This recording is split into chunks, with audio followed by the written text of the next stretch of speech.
Silakan klik tombol subscribe dan aktifkan notifikasi pada tombol lonceng supaya tidak tertinggal video seputar misteri dan pembahasan menarik lainnya, dan klik tombol like juga jika sahabat menyukai video ini.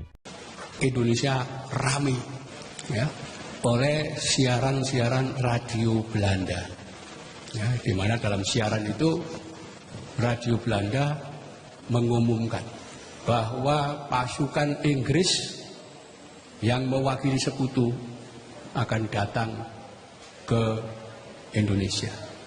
Mereka akan turun di Jakarta, Semarang, Bandung, Surabaya dengan tugas utama menangkapi tokoh-tokoh yang selama ini dianggap pro dengan Jepang. Orang-orang yang dididik Jepang, yaitu para kolaborator. Ya, itu berita disiarkan di radio. Siapa mereka? Sebagian nama langsung disebut. Tuh, yang suka pidato, Inggris kita linggis, Amerika kita setrika. Bung Karno yang dimaksud. Itu yang akan ditangkap pertama. Yang kedua, orang-orang ekspeta, itu tentara didikan Jepang, akan ditangkapi semua. Ya, pokoknya siapapun yang ada ditangkap. Berita yang disiarkan oleh radio Belanda ini berita bohong, hoax gitu, ya. Dalam faktanya pasukan Inggris itu mewakili sekutu, diberi tugas untuk ngangkut interniran Belanda, orang-orang Belanda yang ditawan Jepang, dan sekaligus mengangkut tentara Jepang yang jadi tawanan perang. Ya, jadi tugas utama Inggris itu cuma itu, ngangkuti interniran dan tawanan perang Jepang. Kenapa? Perang sudah selesai. Nah, ketika Belanda bohong, ya, menyatakan Inggris akan menangkapi orang-orang yang pernah dibina Jepang, dididik Jepang, merasa mereka. Itu sebabnya Bung Karno ngirim utusan ke Ki Hasyim Asy'ari.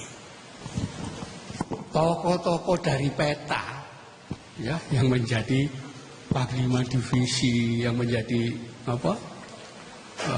komandan resimen, komandan brigade, komandan batalion, ya, terutama yang lulusan dari Tebu Ireng, ya, itu menghadap Kyai Hasyim. Ya, karena di antara komandan batalion peta itu salah satunya Kiai Khalid Hasyim, yaitu adiknya Pak Wagid Hasyim. Ya, semua datang. Ini terus pundi ya ini ya. Kita akan ditangkapi semua.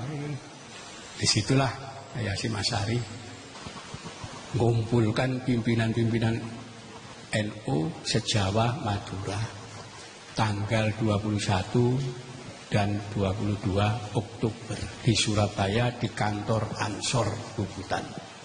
Disitulah, ya, dimaklumkan fatwa dan resolusi jihad.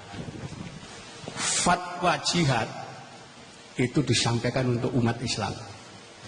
Resolusi itu disampaikan kepada pemerintah. Kenapa? Karena Bung Karno minta fatwa. Kalau kita pemerintah ditangkap, apa yang harus kita lakukan? Habis kita. Kenapa? Loh, negara cuma ada kepala negara dan wakilnya ditangkap. Ya habis. Harus melawan. Kenapa? Menyerukan satu resolusi untuk jihad fisabilillah. Jadi ada dua hal. Satu, fatwa untuk umat Islam. Dua, resolusi jihad untuk pemerintah. Nah, itulah, ya, ketika diserukan tanggal 22 Oktober di Surabaya, langsung nyambung dengan penduduk Surabaya. Langsung Surabaya panas waktu itu sudah.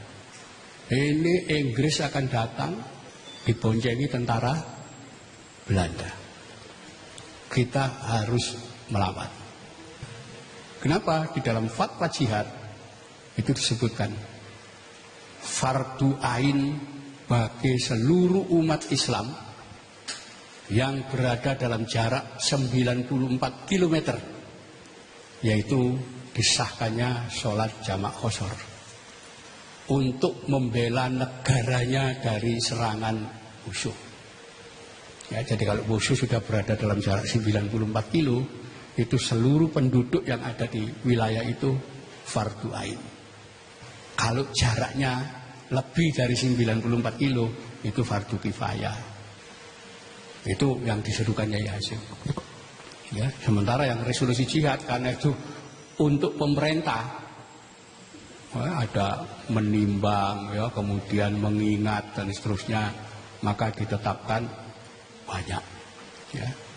Dan ini dimuat di kantor berita Antara, kantor berita nasional itu tanggal 25 Oktober. Tanggal 26 Oktober dimuat di koran Kedaulatan Rakyat. Itulah Surabaya panas. Kenapa? Ya, Surabaya itu kota yang unik. Mulai zaman kuno itu punya tradisi mabuk orangnya, tawuran, berkelahi. Jadi di Surabaya itu yang diunggulkan nomor 1 keberanian. Sampai tahun 1920-an itu di Surabaya itu terkenal tradisi arek-arek Surabaya itu pasti pernah berkelahi dengan sinyo Kerembangan. Ya, di daerah Kerembangan Surabaya itu ada asrama militer, di mana anaknya tentara di situ itu biasanya ditantang oleh anak-anak kampung, ayo berkelahi di sini. Dan tentara Belanda itu senang kalau anaknya berani berkelahi. Ketika orang yang punya tradisi tawuran berkelahi ini kemudian mendapat seruan jihad, langsung disambut. Ya, kita itu berkelahi ini, kalau mati gak jelas kita. Tapi kalau Yai Hasyim sudah nyatakan siapa saja yang mati dalam jihad masuk surga. Ini kesempatan. Itulah ketika Inggris yang datang mau mengambil tawanan perang masuk Surabaya, langsung diserang massa. Terjadilah pertempuran 26, 27, 28, 29. Tanggal 30 didamaikan oleh Presiden Soekarno. Sudah gak usah perang. Ya, jadi ada perang 4 hari itu ada.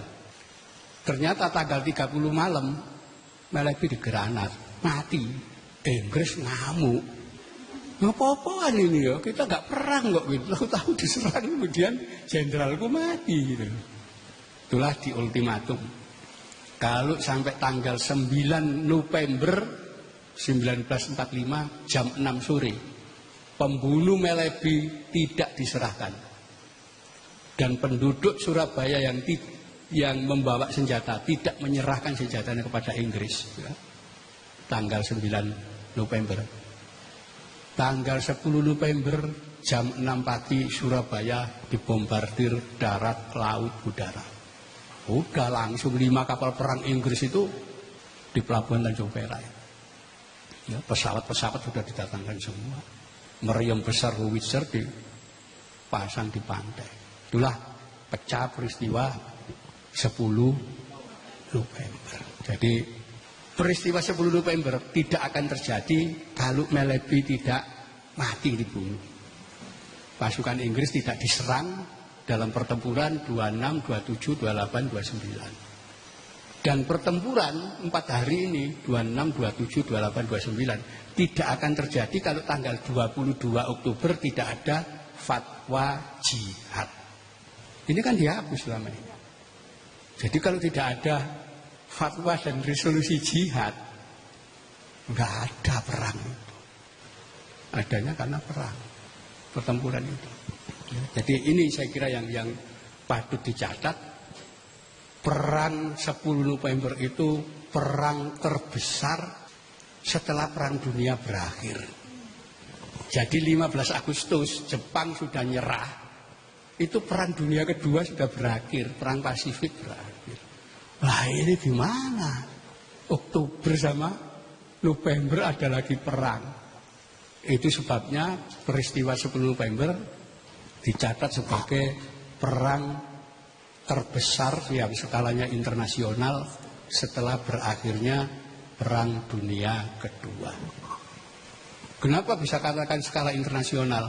Karena yang meliput ya, hari demi hari, jam demi jam pertempuran itu media massa internasional. Masuk di New York Times, masuk di International Herald Tribune, kantor berita UPI, Reuters itu menyiarkan secara internasional pertempuran itu. Kita justru dari tahu itu dari negara-negara, koran-koran media massa. Dan jelas di dalam laporan berita media massa ini dicatat tentang orang-orang Islam fanatik dalam pertempuran itu. Itu sebabnya pertempuran yang berakhir mulai 10 November sampai Desember itu tadi pertempuran bukan sehari 10 November, enggak sampai bulan Desember itu. Kita tinggal nyatat berapa puluh ribu orang yang mati di situ, berapa ribu tentara Inggris yang terbunuh. 2 jenderal mati, 1 Maleby, 2 Lord Simon. Perang Dunia Kedua di Eropa melawan Jerman, nggak ada satupun jenderal Inggris mati. Ini kelawan bolek-bolek Surabaya 2 jenderal mati. Dan itu semua teriakan takbir. Kenapa? Karena ada fatwa jihad. Silakan klik tombol subscribe dan aktifkan notifikasi pada tombol lonceng supaya tidak tertinggal video seputar misteri dan pembahasan menarik lainnya. Dan klik tombol like juga jika sahabat menyukai video ini.